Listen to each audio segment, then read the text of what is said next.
మామ ఒంటారియోలో job search చేస్తున్నారా? అయితే ఈ రీల్ మీకోసం. Ontario government 5 job posting rules తీసుకొచ్చింది.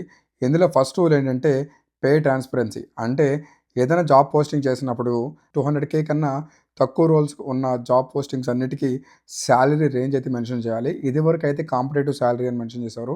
ఇప్పుడైతే ఖచ్చితంగా సాలరీ రేంజ్ ఎంతో మెన్షన్ చేయాలి. సెకండ్ రూల్ ఏంటంటే ఏఐ డిస్క్లోజర్. అంటే ఏదైనా జాబ్ పోస్టింగ్‌లో క్యాండిడేట్‌ని సెలెక్ట్ చేయడంలో ఏఐని యూజ్ చేస్తే గనక ఏఐని యూజ్ చేస్తున్నాం అని చెప్పి మాత్రం మెన్షన్ చేయాలి. ఇదివరకు ఏంటంటే ఏఐ ఫిల్టర్ యూజ్ చేస్తున్నామని మనం తెలుసుకోవడం తప్పితే వాళ్ళు మెన్షన్ చేసేవారు కాదనమాట. థర్డ్ రూల్ వచ్చేసి వేకెన్సీ డిస్క్లోజర్. అంటే ఈ జాబ్ పోస్టింగ్, ఈ రోల్ ఎగ్జిస్టింగా లేకపోతే ఫ్యూచర్‌లో ఓపెన్ చేస్తారా అనేది మాత్రం ముందే మెన్షన్ చేయాలి. ఫోర్త్‌ది ఏంటంటే నో కెనడియన్ ఎక్స్‌పీరియన్స్. ఇదివరకు ఏంటంటే కెనడియన్ ఎక్స్‌పీరియన్స్ మస్ట్ అని చెప్పి మెన్షన్ చేస్తూ ఉండేవారు. ఇప్పుడైతే అలా మెన్షన్ చేయకూడదు. ఏ క్యాండిడేట్‌నైనా రిక్వైర్మెంట్ బట్టి తీసుకోవాల్సిందే. కొన్ని రోల్స్‌కి కంపల్సరీగా కావాలి అనుకుంటే మాత్రం కొన్ని రోల్స్‌కి మాత్రమే కెనడియన్ ఎక్స్‌పీరియన్స్ అని చెప్పి మెన్షన్ చేయొచ్చనమాట. మిగతా అన్ని పోస్టింగ్‌లోనూ కెనడియన్ ఎక్స్‌పీరియన్స్ అనే వర్డ్ కంప్లీట్‌లీ బ్యాన్డ్.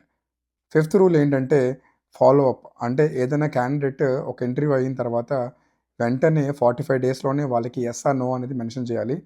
ఎందుకు అంటే ఇదివరకుట్లో 3, 4 మంత్స్ పట్టేది, 6 మంత్స్ పట్టేది. కొంతమందికైతే అసలు డెసిషనే వచ్చేది కాదు. ఇప్పుడైతే కంపల్సరీగా 45 డేస్‌లో ఆ డెసిషన్ అయితే ఇన్ఫార్మ్ చేయాలన్నమాట క్యాండిడేట్‌కి. ఈ 5 రూల్స్‌ని మీరు గుర్తుపెట్టుకోండి. ఈ రీల్‌ని సేవ్ చేసుకోండి. మీ ఫ్రెండ్స్‌కి కూడా షేర్ చేయండి. ఉంటాను. బాయ్.